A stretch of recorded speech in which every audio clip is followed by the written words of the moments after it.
গাজীপুরে প্রকাশ্য নারী ব্যবসায়ীকে কুপিয়ে হত্যা, সাবেক ছাত্রদল নেতা গ্রেপ্তার।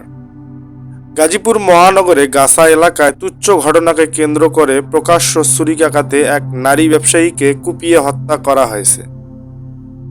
এ ঘটনায় করা মামলার প্রধান আসামি ছাত্রদলের সাবেক এক নেতাকে গত শনিবার রাতে গ্রেপ্তার করেছে পুলিশ। নিহত ব্যবসায়ীর নাম রানু বেগম। তিনি ময়মনসিংহের ঈশ্বরগঞ্জ থানার মাইজবাগ গ্রামের মোহাম্মদ হিরনের স্ত্রী। গাজীপুর মহানগরের পশ্চিম কলম্বেশ্বর এলাকায় ভাড়া থাকতেন। তিনি ওই এলাকার দুলাল মার্কেটে রানী ফ্যাশন গ্যালারি নামে একটি কাপড়ের দোকান চালাতেন। গ্রেপ্তার ব্যক্তির নাম আশিক ইসলাম ওরফে স্বপন। তিনি মহানগরের গাছা থানার কলম্বেশ্বর এলাকার নজরুল ইসলামের ছেলে। আশিক গাজীপুর মহানগর ছাত্রদলের গাছা থানার ৩৫ নম্বর ওয়ার্ড শাখার সাধারণ সম্পাদক। পুলিশ ও স্থানীয় সূত্রে জানা গেছে, রানু বেগম কাপড়ের ব্যবসার পাশাপাশি দীর্ঘদিন ধরে এলাকায় সুদের ভিত্তিতে টাকা লেনদেন করতেন।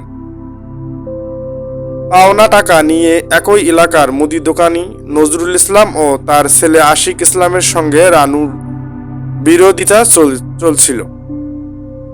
ওই বিরোধীর জেরে গত শনিবার সকাল ৮টার দিকে আশিকের বাবা নজরুল ইসলামকে গালাগাল করেন রানু বেগম। বিষয়টি জানতে পেরে আশিক ক্ষিপ্ত হয়ে ধারালো ছুরি দিয়ে রানু বেগমের ওপর হামলা করেন। এ সময় তাকে এলোপাতাড়ি ছুরিকাঘাত করা হয়। রানুকে বাঁচাতে তার ছেলে হৃদয় মিয়া ও ওসমান হোসেন এগিয়ে এলে তাদেরকে ছুরিকাঘাত করে আশিক পালিয়ে যান। পরে স্থানীয় লোকজন গুরুতর আহত অবস্থায় তাদের উদ্ধার করে গাজীপুর শহীদ তাজউদ্দিন আহমেদ মেডিকেল কলেজ হাসপাতালে ভর্তি করেন। হাসপাতালে চিকিৎসাধীন অবস্থায় বিকেলে রানু বেগম মারা যান। খবর পেয়ে পুলিশ তার লাশ উদ্ধার করে মর্গে পাঠায়। এ ঘটনায় নিহত রানুর ছেলে হৃদয় বাদী হয়ে একটি মামলা করেন। পরে দিবাগত রাত ২টার দিকে অভিযান চালিয়ে ময়মনসিংহের ভালুকা থেকে আশিককে গ্রেপ্তার করে পুলিশ। গাজীপুর মহানগর ছাত্রদলের সভাপতি রোহানুজ্জামান শুক্কুর বলেন, আমরা কোনো সন্ত্রাসী কর্মকাণ্ডকে প্রশ্রয় দেই না। আশিক যদি অপরাধ করে থাকেন তাহলে তার দৃষ্টান্তমূলক শাস্তির দাবি করছি। তিনি বর্তমানে সংগঠনের কোনো কার্যক্রমে যুক্ত নন। গাছা থানার ভারপ্রাপ্ত কর্মকর্তা ওসি মোহাম্মদ মনিরুজ্জামান জানান, আসামিকে গ্রেপ্তার করা হয়েছে। তাকে আদালতের মাধ্যমে কারাগারে পাঠানো হয়েছে।